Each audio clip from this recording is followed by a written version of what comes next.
We're living in a multi-dimensional universe, and there's at least 11 dimensions. Otherwise, the universe would collapse.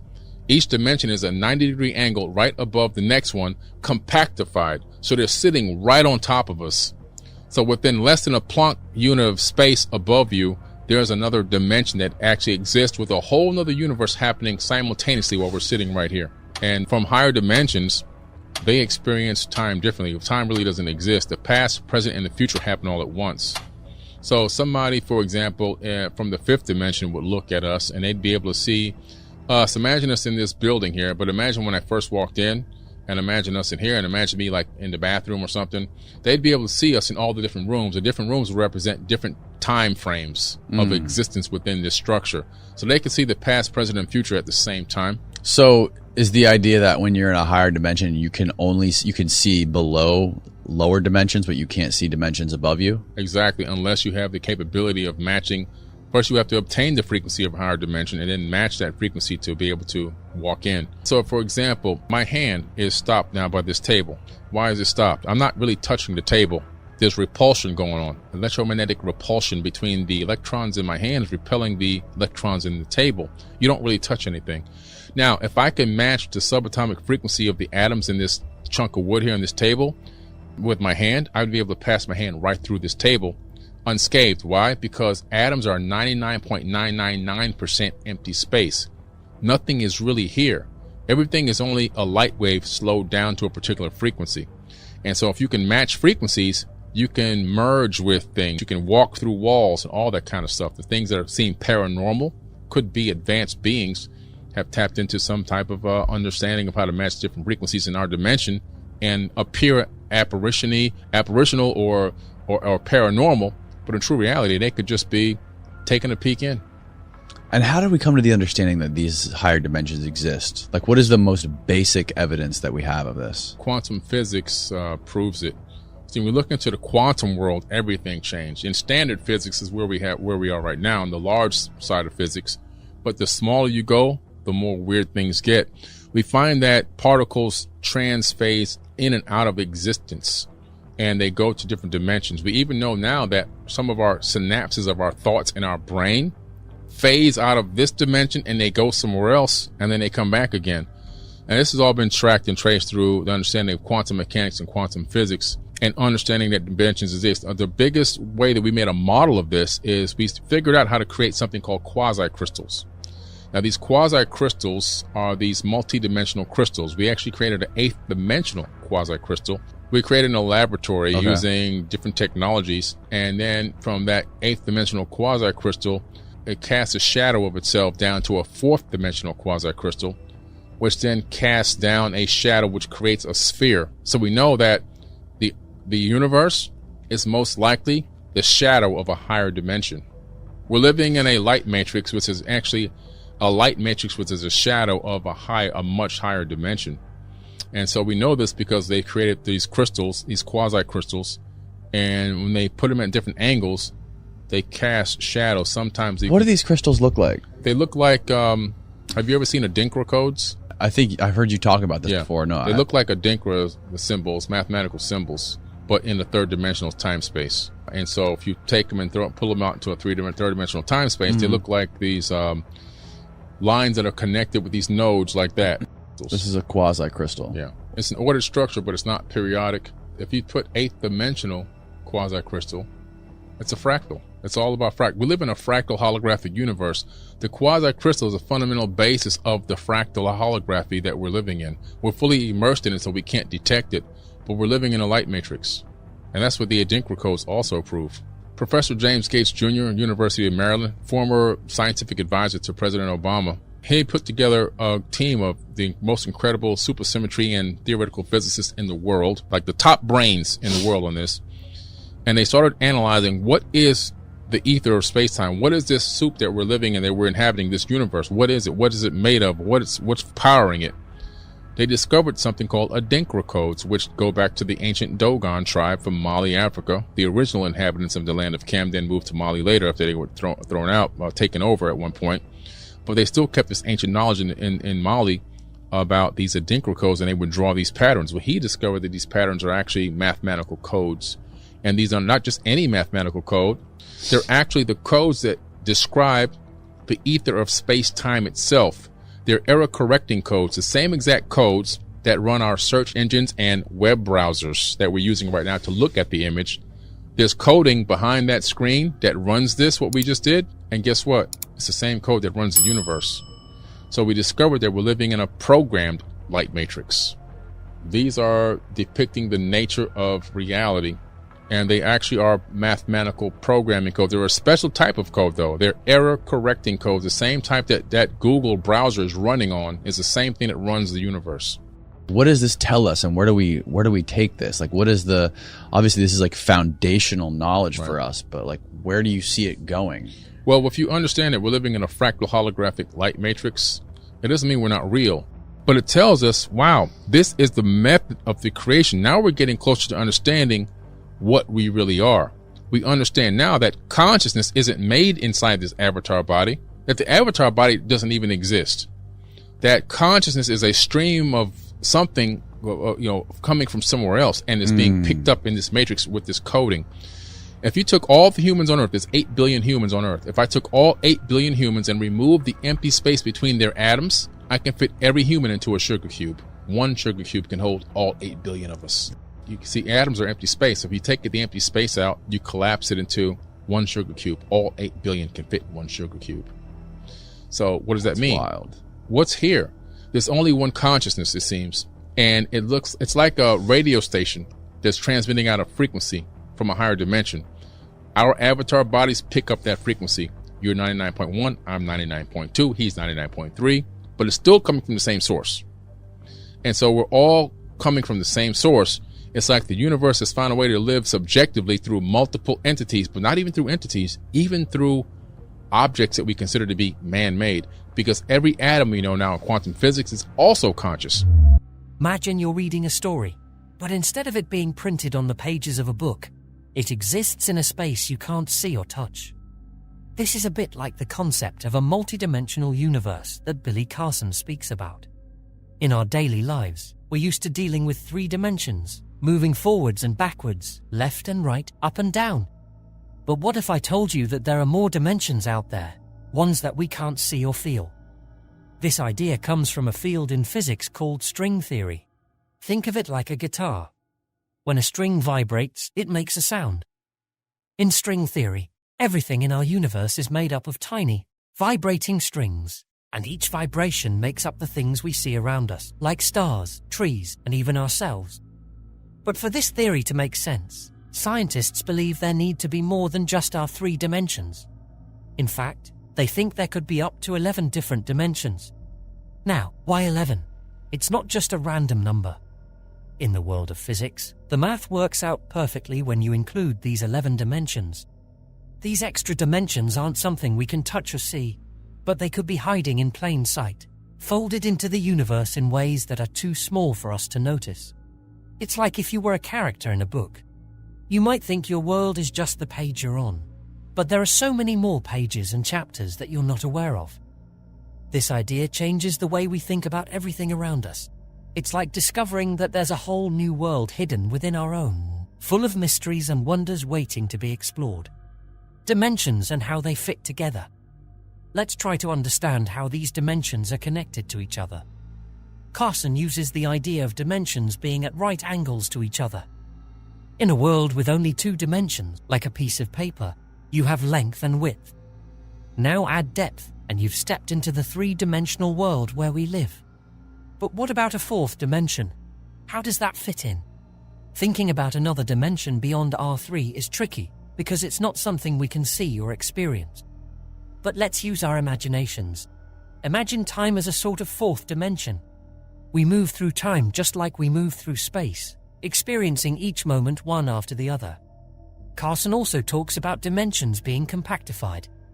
This is a fancy way of saying they're folded up so small that we can't see them. Picture a very thin wire. From a distance, it looks like a simple line, one-dimensional. But if you look closer, you can see it has length.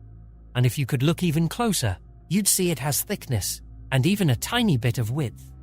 The extra dimensions in string theory are like this, but even smaller. so small that we don't notice them in our daily lives. These hidden dimensions could be all around us, filled with things we can't even begin to imagine. It's like if you lived in a two-dimensional world and suddenly discovered there's a whole three-dimensional world above, below, and all around you. This idea opens up a universe of possibilities where countless different realities might exist right next to ours, just out of sight. The concept of time in higher dimensions imagine time as a river, flowing from the past to the future. This is how we usually understand time. But what if time was more like an ocean, where past, present, and future exist all at once? Billy Carson introduces us to this fascinating concept, suggesting that in higher dimensions, time doesn't work the way we think it does. In our three-dimensional world, we experience time linearly. One thing happens after another. But in higher dimensions, time could be experienced differently. It's a bit like watching a parade from the street versus watching it from a tall building. From the street, you see the parade one float at a time as it passes by. But from the building, you can see the entire parade all at once. Carson talks about beings from a fifth dimension who might see our three-dimensional world in a way we can't imagine. For them, looking at us might be looking at a book where they can see every page at the same time. They could see us in multiple places, our past, present, and future, simultaneously. This idea challenges our usual understanding of time and suggests a universe where time is far more complex and multidimensional than our everyday experience. Interactions between different dimensions now. How do these different dimensions interact with each other? Carson suggests that to see or interact with a higher dimension, one needs to match its frequency. This is like tuning into a radio station. Just as you need to be on the right frequency to hear a particular radio station, beings in one dimension need to tune into the frequency of another to interact with it. In our everyday life, this is hard to grasp because everything we touch and see is in our three-dimensional world. But what if we could tune into these other dimensions? Carson suggests that the paranormal could be explained by beings who have figured out how to do this, to match the frequencies of different dimensions. Think about atoms, which are mostly empty space. If we could somehow match the frequency of our atoms to the frequency of a wall's atoms, we might be able to pass through it. This sounds like something out of a superhero movie, but in the realm of physics, it's a theoretical possibility. It suggests that what we consider solid and unmovable in our world could be more flexible and permeable than we ever imagined. Quantum physics and higher dimensions quantum physics might sound like a complex and distant concept, but think of it as the rulebook for how things work on a really, really small scale. Much smaller than anything we can see. In Carson's discussion, this microscopic world reveals the existence of higher dimensions. In quantum physics, particles do some pretty wild things. They can be in more than one place at the same time, and they can pop in and out of existence without warning. Now imagine particles as tiny messengers traveling between dimensions. When quantum physicists observe these particles, they sometimes find them behaving in ways that don't make sense in our three-dimensional world. This is because these particles could be influenced by forces or laws from these higher dimensions. Just like a puppeteer's strings can control a puppet's movements from above, these higher dimensions could be influencing the particles we see in our world. This idea shakes the very foundations of what we understand about our universe. It suggests that the universe is like a giant jigsaw puzzle, and quantum physics is showing us pieces from parts of the puzzle that we didn't even know existed. It's as if we're getting a sneak peek into a hidden realm, opening doors to new worlds that operate under completely different rules than our own. The human brain, quantum mechanics, and dimensional phasing. The human brain is an amazing organ, but imagine if it had abilities beyond what we know. Carson suggests that our brain synapses, the tiny gaps between neurons where signals pass through, might actually be tapping into these higher dimensions. Think of your brain as a radio, not just picking up signals from our world, but also tuning into frequencies from these other dimensions.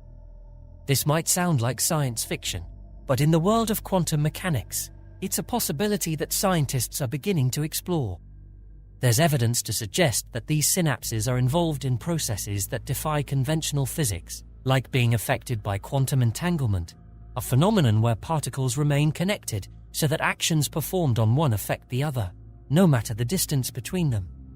Carson's idea here is that our thoughts might sometimes phase in and out of these higher dimensions.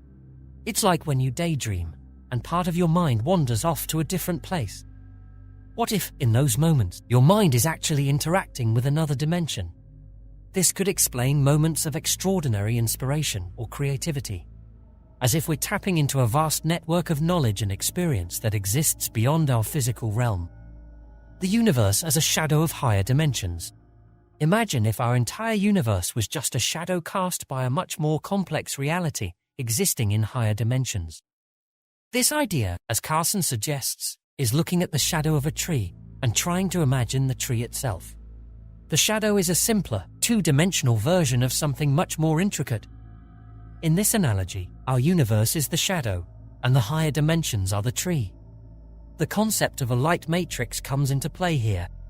Think of it as a vast network or web of light, stretching out in all directions, far beyond what we can see or understand. This light matrix represents the higher dimensions, and our universe is a projection or a shadow of this much more complex structure. It's as if we're living in a 3D movie projected from a realm that's far more advanced and multidimensional. This perspective shifts our understanding of reality. Instead of seeing our universe as the entirety of existence, we can start to view it as just one level or aspect of something much larger and more intricate. It suggests that what we experience as reality might just be a small slice of a much vaster multidimensional cosmos. Quasicrystals and dimensional shadows. Quasicrystals are a perfect example to illustrate this concept. These are structures that are incredibly ordered, yet don't repeat themselves like normal crystals.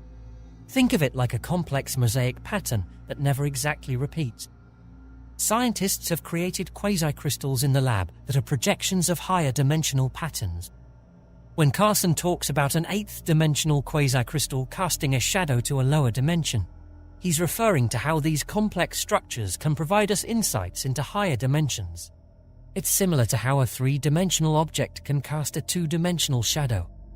By studying these shadows, or quasicrystals, we can start to understand the shapes and patterns of the higher dimensions that we can't directly perceive. This is groundbreaking because it allows us to study and explore these higher dimensions indirectly. It's like deciphering a secret code that tells us more about the universe and our place in it. These quasicrystals are not just physical structures, they're like windows into the higher dimensions of the universe, revealing a reality that is much more complex and interconnected than what we see in our everyday lives. Adinkra and the ether of space-time picture a world where every aspect of reality, from the movements of galaxies to the swirling of atoms, is governed by a hidden code. This is where the concept of Adinkra codes, as discussed by Carson, comes into play. Adinkra codes are like the universe's programming language, complex mathematical symbols that describe the fabric of space-time itself. They're not just abstract concepts, these codes are thought to be the actual blueprint of reality. Adinkra codes find their roots in ancient African symbolism, but their modern interpretation in physics suggests something profound. They are seen as error-correcting codes, similar to those used in computer algorithms to ensure data isn't lost or corrupted. In the context of the universe, these codes could be ensuring that the fundamental processes of nature run smoothly. Imagine the universe like a giant computer, and these Adinkra codes are its software, keeping everything running without glitches. This idea transforms our understanding of space-time from something passive, just a stage where the events of the universe unfold, to an active participant, governed by a set of intricate mathematical rules. It suggests that the reality we experience is underpinned by a complex underlying structure that we're only just beginning to understand. Consciousness beyond physical bodies. Now let's turn to one of the most intriguing aspects of Carson's ideas: consciousness. The nature of consciousness. Often, we think of our minds as being produced by our brains, contained within our physical bodies. But what if consciousness is more like a broadcast, being picked up by our brains like radios picking up a signal? This perspective sees consciousness not as something generated internally, but as something external that we tap into. This idea is radical because it suggests that our sense of self, our thoughts, and our awareness might originate from outside our physical bodies, probably even from another dimension. It's like the brain is a receiver, tuning into a frequency from a vast ocean of consciousness that exists beyond our physical world. Carson takes this further by suggesting that all humans, and potentially all life, are connected to this single source of consciousness. It's akin to the idea that every radio, regardless of its location or design, can tune in to the same station. This connection could explain experiences of deep empathy, intuition, or even psychic phenomena, as instances where individuals are tapping more directly into this shared stream of consciousness. The illusion of physical existence and universal consciousness. Have you ever considered that what we see and touch might not be as solid as it seems? Carson introduces a mind-bending idea. Our physical reality might be more illusion than actual substance. He brings up an astonishing fact about atoms. They are 999% empty space.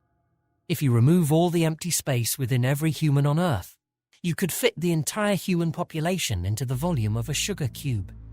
This notion turns our understanding of physical existence on its head.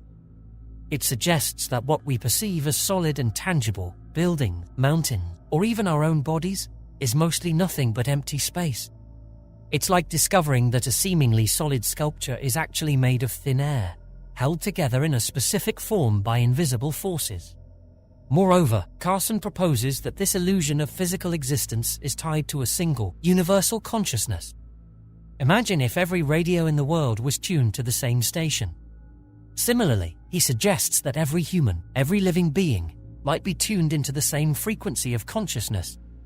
This idea paints a picture of unity and interconnectedness that transcends physical boundaries, implying that at the deepest level, we are all part of one vast, interconnected whole.